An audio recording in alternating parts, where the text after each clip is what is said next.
Welcome to this presentation about persistent neck pain, created by physiotherapists working in the Swansea Bay Health Board. By clicking this link, you are probably looking for ways to help your neck pain. If so, you're in the right place. Neck pain is a very common condition which most people will experience throughout their lifetime at some point. This means that many people you will know will have had neck pain and will want to discuss their experiences and recommendations with you. In addition, many healthcare professionals recommend different treatments and practice in many different ways.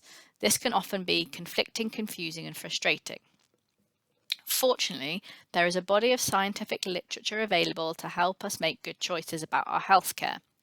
The National Institute for Clinical Excellence, or NICE for short, regularly scour the worldwide scientific literature and make recommendations based on this. In the NICE guidelines for neck pain, they recommend several treatments for persistent or chronic neck pain and also recommend about what to avoid. Treatments such as acupuncture, ultrasound, opioids, and spinal injections. This presentation aims to clarify some of the information to help you make some informed choices about how to manage persistent neck pain. We will deal specifically with two areas of treatment, of which are recommended by NICE guidelines: education and exercise. In this presentation, we will talk about some of the common myths, scare stories, and misconceptions about neck pain. We'll also talk about why we all hurt sometimes, how an effective pain system can help you survive, and how our pain system doesn't always work well for us. Finally, we'll use what we know to offer advice and practical planning, thinking, and exercise strategies to help you move, cope, and live better with your persistent neck pain. Neck pain can be worrying, but the spine is one of the strongest parts of our human body, and our neck helps make up our spine. It's surrounded by a strong network of ligaments and muscles that all work together to allow us to move. Your neck can take movement. Necks are strong. A lot of neck pain begins with no injury or from an everyday movement. If you have had an injury, tissue healing occurs within 3 months. So when pain continues past this, it often means there are other factors contributing to it. These are often related to tension, fatigue, stress, inactivity, or an activity that we are not used to. This makes the neck sensitive to loads and movements. It doesn't make it weak. The neck, like many parts of our body, is quite complex, and really that's what makes it so fantastic at doing its role. There are 7 bones that form the neck, called the cervical vertebrae, and they're numbered from 1 to 7. They help to support the head and protect the spinal cord. They're linked together by facet joints, which then connected with all the neck muscles, and this allows you to move your head in all sorts of different directions. Our necks have a lot of movement. They can move up and down, left and right, and rotate left and right. Often we combine these movements. For example, we look behind us in a queue at what a person has dropped on the floor, so therefore we're rotating and flexing. Between these bones are discs of cartilage known as intervertebral discs. At the level of each disc, nerve roots branch out from the spinal cords. Impulses travel along these nerves, sending sensations such as touch and pain to the brain. Here are 3 common facts to reassure people. Neck pain is pretty common among the population. Most neck pain tends to get better on its own, and gently keeping your neck moving is important to prevent it from getting stiff. My neck is worn out is something that we hear quite often, but research does not support the widespread belief that getting older causes worsening neck pain. Think of a pain-free part of your body. It's the same age as your neck. Neck pain can be severe and can be very scary, but it's rarely dangerous. Part of a good clinical examination is to ensure there's no serious pathology. A health professional might ask you questions around dizziness, problems speaking, problems swallowing, and pins and needles in your arms and hands. They might also ask you about things like losing weight or health issues, recent trauma, and so on. This may affect their decision on what to do next, but they always make sure you are safe before proceeding to treatment. A healthcare professional can then guide you what to do next. Reassuringly, only 1 to 2% of neck pain is from a serious pathology. A lot of people think a scan will show what's wrong. Although in some situations a small number of people will need a scan, they cannot be trusted to show the cause of neck pain in everybody. Scan reports can sound scary. Finding like disc bulges, protrusions, degeneration, and arthritic changes are very common. Amazingly, these are equally common in people who do not have neck pain. Therefore, a scan cannot predict the amount of pain you have, or where it comes from, or how you should treat it. Age-related changes happen to the joints just as they happen to the skin and hair. Just as we can tell a person's age from looking at them, scans reflect these normal changes to our body, like wrinkles, but on the inside. Posture is often blamed for neck pain, leading people to try and hold themselves upright all of the time. Neck pain is not caused by poor posture. It is safe to relax and change positions during everyday activities like bending, lifting, and sitting. Your neck would have evolved to be a plank if being held in one correct position was the best way forward. In fact, we've evolved to bend, lift, twist, and curve, as well as stand up straight. Moving like this often and in a variety of ways is nearly always healthier than maintaining a straight neck for prolonged periods of time. So if neck pain isn't about bad posture, changes in your joints on an MRI, what is it? If it doesn't indicate damage, then why does it hurt? In a word, pain is there for one reason alone, and that is protection. When you put your hand onto a hot stove, you need your pain system to work quickly to make you change your behavior. Pain stimulates all sorts of helpful responses. You snatch your hand away, preventing further burning. You shout out loudly, letting other people know there is danger and that you are hurt. You run your hand quickly under the cold taps, and perhaps most importantly, you don't do it again. You have learned that something is bad for you through pain systems detecting thermal changes in the receptors in your skin. Your pain recognizing that this is a threat to your health and causing you to react in all those helpful ways. This is why pain can be useful. However, there is not always damage to our bodies when the pain system kicks in, merely a need to protect us. Take an example of a stubbed toe. Toes are small bones necessary for walking and balance, yet are in vulnerable positions right on the end of our feet without many layers of strong muscles to protect them. Our pain system, however, is strongly wired to help out with our protection. On stubbing a toe, we shout and hop and sometimes cry and swear and hold the toe. But very soon after, the pain goes away without a mark on the skin. Although there is no damage, there is undisputably a lot of pain. Thank your pain for protecting our toes. We are more careful next time we walk past that brick on the floor and make sure we don't stub it again. In the majority of cases, hurt does not always equal harm. As alarm systems aren't always 100% reliable, they can be oversensitive. For example, if you overstretch your finger, it might hurt, but it doesn't mean that any harm has actually come to it. All pain is real, but it's not always because there is damage to the tissue. Sometimes it's just alarming you about something that you did. Acute pain is protective. It happens during injury and will heal in a short period of time. It causes us to avoid further damage and is usually easily treated with ice, rest, and painkillers. Keeping moving and a gradual return to normal activities is usually the best approach. In contrast with acute pain, which serves us well, persistent pain is a very different thing. Although it may start as acute pain from an injury, the pain persists long after the healing process, often without a clear cause, and this can occur and reoccur for months. The NICE guidelines suggest that about a third of people who have acute neck pain still have pain or episodes of it 1 year later. Damage is usually healed by then, but the pain persists or worsens over time without a clear reason. Although the pain may persist or worsen, this does not indicate new damage.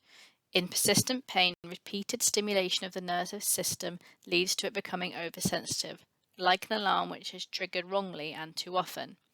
Think of a car alarm which keeps going off. It is unhelpful and does not tell us that a car thief is breaking in, but that the wind has blown or a cat has jumped on the roof. This repeated triggering of our alarm system causes it to malfunction, making our threshold for pain lower and our responses to pain more pronounced.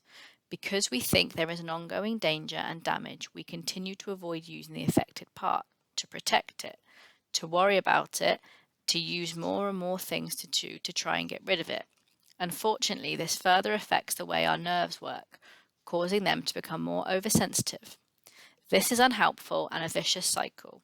The more we try to avoid pain, the more pain increases as a result, even though there is no damage. In this case, hurt doesn't always equal harm. In persistent pain, what we see are high levels of pain, but this does not represent high levels of damage. What it shows is that our alarm system is highly sensitive and easily triggered. Our pain system can become sensitized and can be flared up more easily with less and less stimulation, like turning to pick up something or look over our shoulder, or just standing up for periods of time. Worse, when the system starts to malfunction, it learns these painful responses to simple movements and gets better at producing pain with less and less of the original movement, leading us to want to do them less and less. Our alarm system is no longer helping us to stay healthy and safe, it's now doing the opposite. Sometimes, despite our best efforts when we are in pain, we can respond in all sorts of unhelpful ways that can worsen our pain. Complex emotional, mental, and social behaviors are powerful influences of pain and often act in worsening cycles where one thing causes another, which in turn worsens the original effect. Worrying about the cause of our pain and thinking about it regularly can cause distress. This may be driven by fear of not being able to work or of the pain getting worse. We can often get into a habit of negative thinking, which leads to more and more worry and stress. Well-meaning friends and families who are overprotective or add fuel to the flames with their own worrying thoughts can also contribute to the difficulties of managing persistent pain. A stress response triggered by worrying thoughts has the same effect as a shock or a fright, in that our fight or flight response can be kick-started, flooding our system with adrenaline and other stress chemicals which can worsen pain. Similarly, lack of sleep can be a vicious cycle which not only causes tiredness but also causes chemical and hormonal changes in our systems, increasing our pain and making it harder to sleep. Lack of physical activity has a profound effect on physical, psychological, and emotional health, yet avoiding these things and resting them often seems like the only things we can do to alleviate pain. This is discussed later when we talk about the boom and bust activity cycles. Drugs and alcohol consumptions can in short term provide some change to our usual state, but usually leads to worse pain control in the long term. Our pain system needs to be healthy behaviors to become healthy, and excessive drug and alcohol use is actively harmful. Painkillers should be taken in a safe, steady dose under the guidance of a healthcare professional. For all these reasons, it is very difficult to isolate one cause or one treatment for persistent pain. Instead, persistent pain has shown to benefit more from holistic treatment, aiming to make positive changes on a range of things involved. This has been shown to have more benefit than single isolated treatments such as medication or exercise alone. Pain is complex and quite often it can change our thoughts, behaviors, sensations and emotions. For example, if we think that our neck is damaged and it can't work or move, we then can become frustrated, angry and low in mood and worry a lot about our neck. Then, because of that, we avoid moving the neck and then we become more isolated because we can't move it.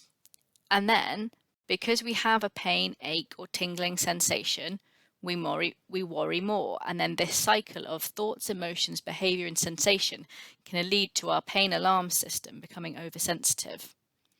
What is a holistic treatment approach? Holistic treatment involves understanding pain and its function, which we have discussed so far, understanding our thoughts and beliefs about pain, noticing when we are getting into a spiral of worrying, and knowing that this is likely just to worsen our pain allows us the opportunity to redirect our thoughts elsewhere. Healthy lifestyles involving good nutrition, enough sleep, time for relaxation and managing stress causes beneficial responses in our body's chemistry and can significantly improve pain. Correct medication taken at the right time under the guidance of a professional is a useful thing to get us going. Healthy behaviors such as exercising in a paced and planned way can allow opportunity to get fitter and stronger. So what does exercise do? When you raise your heart rate, contract your muscles and move your joints, you have a huge effect on your body and mind. It protects and nourishes cartilage, strengthens muscles and bones, improves your cardiovascular system and your balance system. Chemicals are released which improve mood, concentration, and sleep. It helps you do more of the things you like, improving your quality of life. If that weren't enough, exercise decreases the risk of obesity, blood pressure, diabetes, heart disease, stroke, and Alzheimer's. For an excellent resource to look at on the value of exercise, check out Dr. Mike Evans's YouTube clip called 23.5 hours, which is included in our resource list on the website. When you have pain, don't fall into the trap of doing too much exercise or activity too soon. It can cause more pain than it's worth. When we have persistent neck pain, exercising a lot can be too much for us and cause more pain. More pain leads to more rest. Longer rest can lead to stiffness, weakness, deconditioning of our bodies and joints, which need regular movement to stay healthy. Obviously, this will also affect our mood, which further demotivates us when we're in pain. In the boom and bust cycle, we often wait until the pain eases before we start doing things again. Unfortunately, this pain tends to repeat itself as we keep trying to do more than we are capable of. Like a marathon runner who sets off at a sprint and cannot finish the race, we have to look at pacing as a way to improve our outcome. Poor pacing, poor outcomes. But what is poor pacing? In the cycle of activity we just talked about, pain causing over-rest, continuing over time, muscles are going to become weaker, joints will become stiffer, your heart and your lungs will work less effectively. What this means to us is that we get less fit. The ability to move lessens. Without activity and exercise, your body produces less of the chemicals which promote good mood, good concentration, good sleep, and good pain control. This can actually result in increasing levels of pain and a worsening quality of life, as we're less and less able to do the things we love. What is poor pacing? In this cycle of overactivity, pain, and overrest continues, over time, muscles become weaker, joints become stiffer, heart and lungs work less effectively. This is seen in the gradually declining level of fitness. Without activity and exercise, your body produces less of the chemicals which promote good mood, concentration, sleep, and pain control. This can result in increasing levels of pain and worsening quality of life as we are less able to do the things that we love. With good pacing, we limit the amount we initially do to allow us to cope with the day's tasks and activities without causing a flare-up. This may initially mean doing less than we usually would, but in this situation, doing less can lead to doing more. Exercise takes a while to strengthen our musculoskeletal system, and it must be done regularly in order to affect us positively.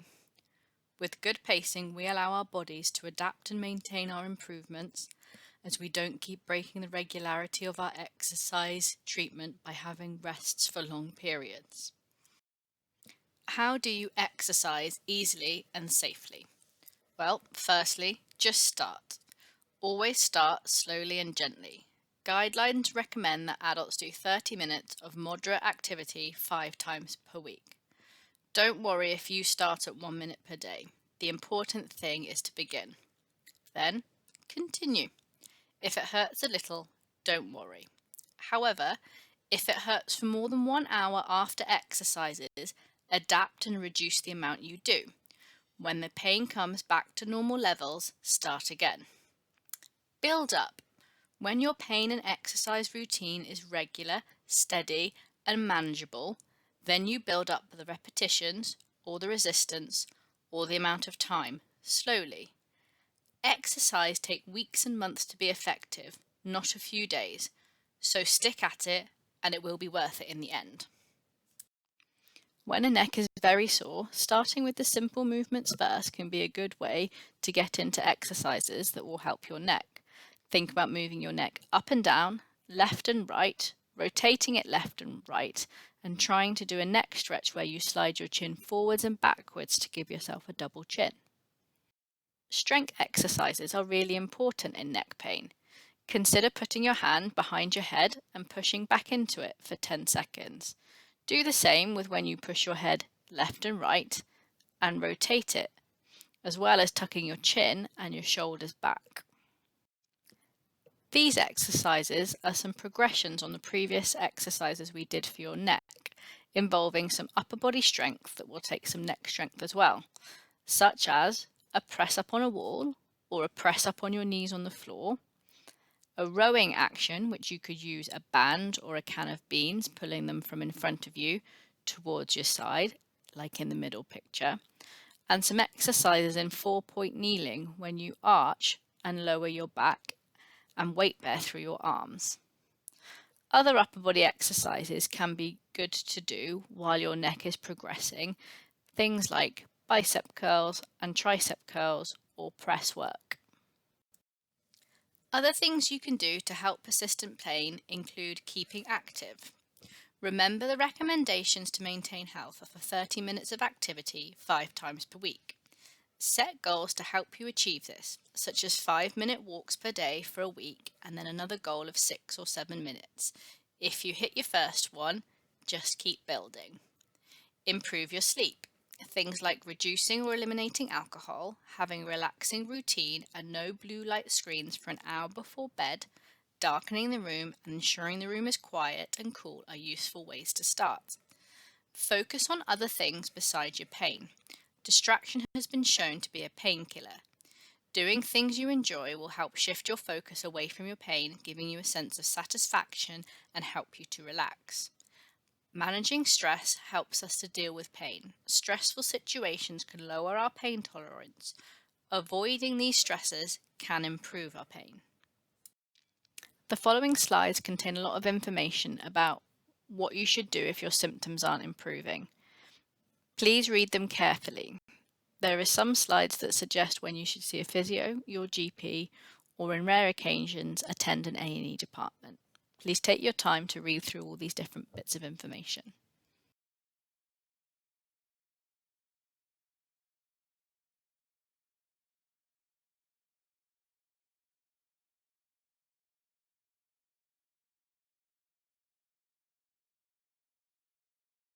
To summarise, we started by talking about how X-rays and MRIs of the neck can show normal changes regardless of whether we have pain.